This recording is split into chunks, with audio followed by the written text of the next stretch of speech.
بسم اللہ الرحمن الرحیم۔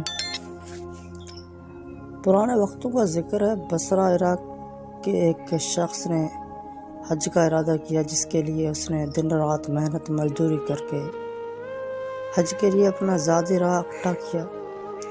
آج کل کے دور کی طرح اس وقت بھی لوگ قافلوں کی صورت میں حج پر روانہ ہوتے تھے۔ قافلے کے افراد کو جمع کرنے کے لیے ایک انتظار گاہ بنائی گئی تھی، جو اس کے گھر سے کچھ ہی دور تھی۔ روانگی کے روز یہ شخص اپنے گھر والوں سے وداع لے کر نکلنے لگا تو فرط جذبات میں سب کے آنسو نکل آئے، اور سب نے اسے اپنے دعاؤں اور نیک خواہشات کے سائے میں رخصت کیا۔ اس شخص کے گھر اور قافلے کے انتظار گاہ کے درمیان ایک جنگل پڑتا تھا۔ یہ شخص تیز تیز قدم اٹھاتا جا رہا تھا کہ جنگل سے کچھ ہی پہلے ایک گھر سے اچانک خاتون اور بچوں کے رونے کی آواز نے اسے چونکا دیا۔ ان آوازوں میں اتنا درد تھا کہ اس سے رہا نہیں گیا۔ وہ گھر کے قریب پہنچ کر کان لگا کر کھڑا ہو گیا تو اس نے سنا کہ وہ خاتون رو بھی رہی تھی اور ساتھ ہی ساتھ اپنے بچوں سے کہہ رہی تھی، بیٹا آج میرے پاس تمہیں کھلانے کے لیے کچھ بھی نہیں ہے۔ جو کچھ تھا وہ کل رات کو ہی ختم ہو گیا تھا، اور بچے بھوک اور پیاس کی شدت سے مسلسل ہلک ہلک کے رو رہے تھے۔ ایک طرف قافلے والے اس کا انتظار کر رہے تھے اور دوسری طرف ایک بھوکا خاندان کسی غیبی مدد کا منتظر تھا۔ یہ شخص غم میں مبتلا ہو گیا۔ آخر آسمان کی طرف نگاہ کر کے ہاتھ بلند کرتے ہوئے اللہ سے گویا ہے، اور یا اللہ آج میں عجیب دورائے پہ کھڑا ہوں۔ ایک طرف تیرے عظیم عبادت ہے اور دوسری طرف یہ بے بس خاندان۔ نہ میں تیری عبادت چھوڑنا چاہتا ہوں اور نہ ان لوگوں کو اس حال میں چھوڑ سکتا ہوں۔ تو ہی رہنمائی کر، میں کیا کروں۔ اور اگلے ہی لمحے اس شخص نے اس گھر کا دروازہ کھٹکھٹایا۔ خاتون نے دروازہ کھولا تو یہ شخص بولا،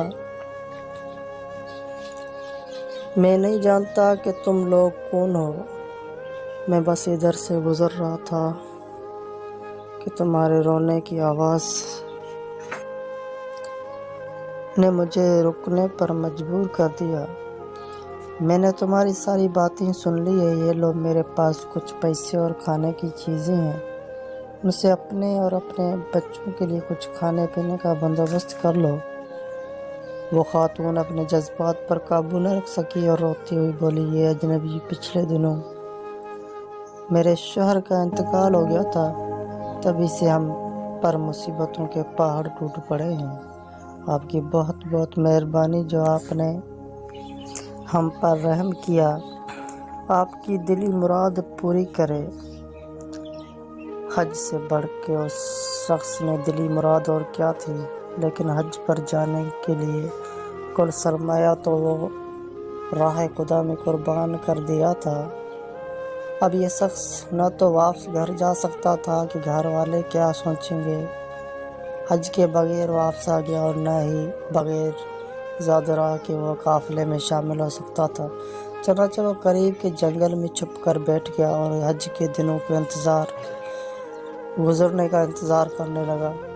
کچھ دنوں کے بعد جب حج کے دن گزر گئے اور اس کے قافلے کے لوگ جنگل کے راستے اپنے اپنے گھروں کو جانے لگے تو یہ بھی چپکے سے ان میں شامل ہو گیا۔ تبھی ایک شخص اس سے مخاطب ہوا اور بولا، جناب حج مبارک ہو، میں نے آپ کو فلاں جگہ پہ آب زمزم پیتے دیکھا تھا۔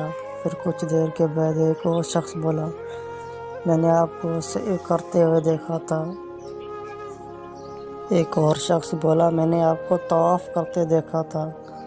غرض کہ ہر حاجی اس کے حج کے موقع پر موجودگی کی دلیل دینے لگا۔ یہ شخص گھر پہنچا، گھر والوں نے بھی پرتپاک استقبال کیا اور حج کے ڈھیر ساری مبارکباد دی، لیکن یہ شخص اندر ہی اندر پریشان تھا کہ میں تو حج پر گیا ہی نہیں تھا، تو پھر کیوں ہر حج میرے وہاں پر موجود ہونے کی بات کر رہا ہے۔ ظاہر سی بات حج سے واپسی پر کوئی حاجی جھوٹ تو نہیں بولے گا، لیکن ماجرا کیا یہ سمجھ سے باہر ہے۔ انہیں سوچوں میں گھومتے گھومتے نیند آ گئی اور وہ سو گیا۔ عالم خواب میں اسے بشارت ملی کہ اے نیک دل انسان، تم نے حج جیسی عظیم عبادت کو چھوڑ کر مخلوق خدا کی مدد کی، اس کے بدلے میں اللہ تعالیٰ نے بالکل تمہاری شکل کے ایک فرشتے کو خلق کیا اور اسے تمہاری نیابت میں حج پر بھیجا، اور یہی نہیں بلکہ اس فرشتے کی حج کا سارا ثواب بھی تجھے ملے گا، اور اس لیے ہر حاجی تمہاری وہاں پر موجودگی کی دلیل دے رہا ہے۔ سبحان اللہ العظیم۔